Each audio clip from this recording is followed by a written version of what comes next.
I was moving away from having spent way too many years in school just following along because I really didn't know what else to do with my life.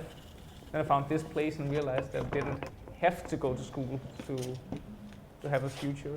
Nikolai Liga's sanctuary, Tusindfugl, means thousand joys or daisy in Danish.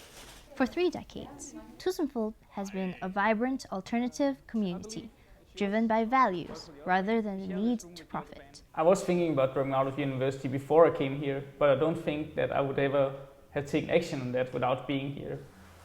This place just has given me the courage and the confidence to take some more critical choices in life. If I get an idea, I can basically just take up that idea and make it happen.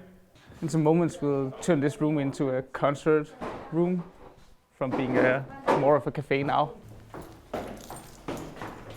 On the wall there's like a selection of old posters from bands that have played here through the times. Nikolai volunteers full-time as an event manager and coordinator, booking bands, running the venue, networking, and anything else that needs to be done. I think the best way to educate yourself is through making life choices and through doing things in life.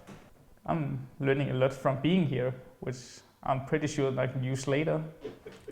Det vil være rigtig fedt at have produktionsplanen for i morgen allerede nu. His only income is a student grant he receives for attending economics classes to improve his work at Tusindfugl. I don't make a living. I just live. I don't spend any money. As a volunteer, this place gives me a lot in terms of both social things, but also just simple things like food and something to drink. Tonight we're having Tusindfugl's annual birthday punk rock bash for a birthday show. Subhumans are awesome. This is probably the hardest work that I ever participated in, being here. But it just feels giving. It's not something that runs you down or stress you out. The 3 years I've been here, all the birthdays have been awesome. That's just a tradition of people coming back home to celebrate.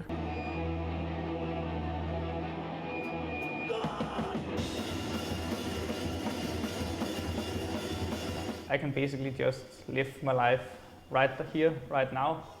And I can live without money, so I don't have to have any kind of financial security. I mean, if I can both travel, live, eat without money, why would I worry too much about it?